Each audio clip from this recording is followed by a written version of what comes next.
Dear Patriots, before the news starts, please subscribe to our patriotic channel by clicking the subscribe button. Give us a thumbs up to this video. Don't forget to leave your opinion below in the comments section. Share the news on Facebook and Twitter so you friends see it. Thank you. Socialist actor Sean Penn writes novel fantasizing about killing President Trump. Academy Award-winning actor Sean Penn wants President Donald Trump dead. No joke. This isn't The Onion. How do we know? From Downtrend. Like all Hollywood liberals douchebags, Sean Penn is no fan of Donald Trump. Recently the brooding actor, director called the president the enemy of mankind and every newborn child. With this level of contempt for Trump, it gets downright disturbing that Penn just wrote a novel in which he fantasizes about assassinating the president. Don't worry, Penn is a liberal, so this is not a threat, but rather a healthy expression of his First Amendment rights. Last year Penn released an audiobook called Bob Honey Who Just Do Stuff under the pseudonym Pappy Pariah. He liked it so much that he expanded it and is releasing in written form using his own name. The basic deal is the main character, Bob Honey, is a dumb white blue-collar guy who voted for a president named Mr. Landlord who is supposed to represent Donald Trump. Bob Honey is a septic tank cleaner and part-time assassin who feels betrayed by the Trump-esque Mr. Landlord's broken promises. Honey ends up in a mental institution and writes a letter to the president, and this is where we see Sean Penn's not-so-hidden desires. Daily Mail has more. The book's main character, Bob Honey, is painted as a 55-year-old Southern Californian who gets angry at the news, despite not fully understanding it. Baby boomer Honey tells readers of his neighbor's death by an out-of-control helicopter, his imaginary young girlfriend and a Yellow Lives Matter march, referring to Aryan blondes, at the Republican National Convention. Throughout the novel, Honey is followed around by an investigative reporter, who he seems skeptical of. What a sick man. Seek help, Sean. Now.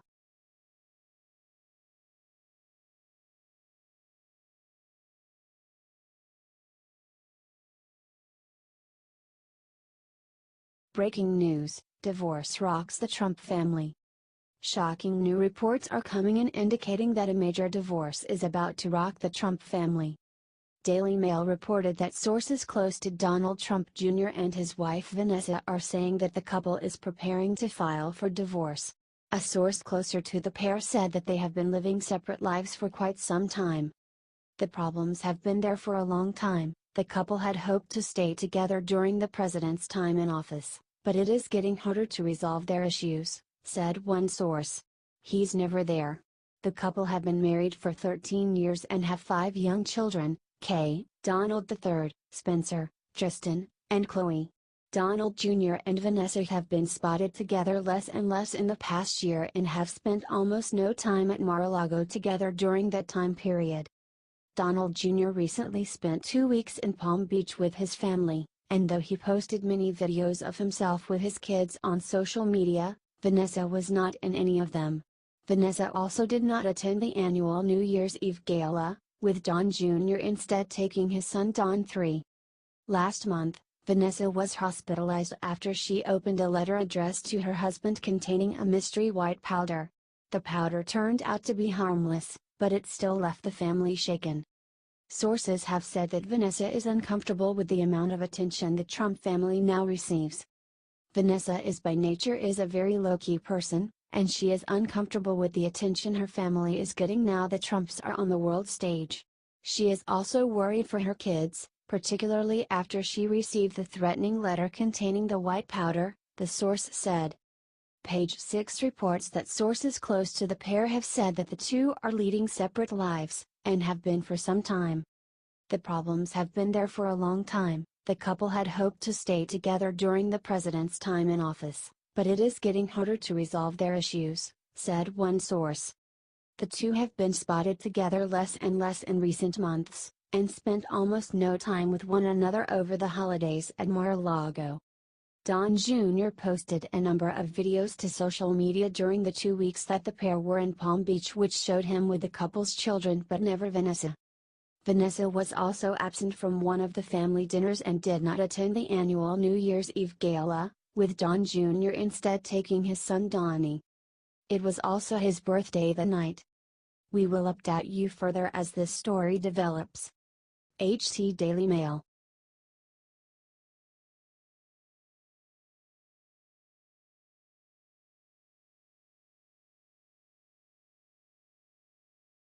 Report: President Trump preparing to fire Jeff Sessions. There's just one catch. It's been a long time coming, and it looks like Trump is finally ready to hit the reset button at the Department of Justice. For months, we've heard that President Trump has been planning to fire Attorney General Jeff Sessions. His frustration with the former senator stems from Sessions recusing himself from the Russia investigation, for which Trump has never forgiven him. But, as we reported earlier today, Trump is on a rampage this week. He's already fired his Secretary of State and his right-hand man within the State Department. Gary Cohn left the White House last week, only to be replaced by former Reagan official Larry Kudlow today. The tectonic plates in Trump world are shifting, and shifting fast. Trump seems bent on completely shaking up his administration, and ousting Sessions may be the next step. Gabriel Sherman of Vanity Fair reports. Perhaps most consequential for Robert Mueller's investigation, sources said Trump has discussed a plan to fire Attorney General Jeff Sessions. According to two Republicans in regular contact with the White House, there have been talks that Trump could replace Sessions with EPA Administrator Scott Pruitt, who would not be recused from overseeing the Russia probe.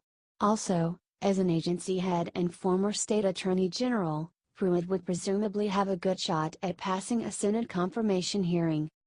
If this goes through, it would be yet another massive reform to Trump's cabinet. And it would likely be one that Trump is very pleased with. There's just one problem with all of this. Gabriel Sherman is a connected reporter.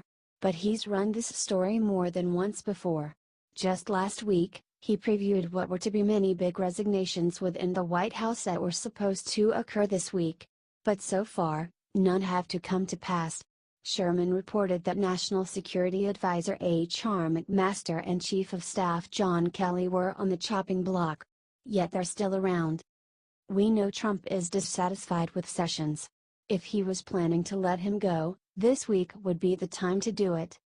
Should Trump fire Jeff Sessions?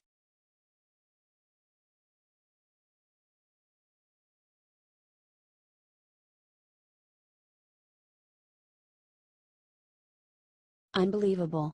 Democratic mayor strikes a plea deal with prosecutors to avoid jail time. This is unfair. One of the greatest topics we have found in the world of Democrats is that the minute they are offered keys to any political power offered in the United States, they utilize that power to their advantage. Disregard each one of those campaign promises about helping the general population. It doesn't make a difference if a liberal is sworn into office on a city, state, district, or federal level.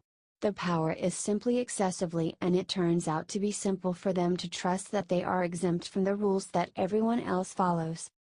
As a result of their hubris, corrupt Democrats discover no issue with taking citizen cash and treating it like their own. Furthermore, once any apex of morality is shaken, whatever is left of the ethical mountain is decimated. Take the instance of our story today. This Democratic leader stole $33,000 from her own particular city government and utilized it to take outings to Paris and further encourage her affair with one of her staff members. Yet, will she go to prison for this like she should? Obviously not. Her scheming self could stay away from prison time in the event that she reported her resignation, because of a plea deal. Via Daily Caller. Nashville Mayor Megan Barry pleaded guilty Tuesday to felony theft for spending more than $10,000 worth of government money, but will serve no time in jail. Barry had reportedly been working on negotiations with Nashville District Attorney Glenn Funk to face no prosecution if she were to resign from office. Instead of jail, Barry will serve 3 years of probation and agreed to repay the city $11,000 in reimbursement fees, although it was reported she spent nearly $33,000 of the government's money. The news comes as Tennessee Bureau of Investigation received information that Barry could have broken the law, prompting her to announce her resignation at a press conference Tuesday morning. Yet, is this extremely reasonable? Barry is acting like she is the victim, when she, actually, victimized her whole city.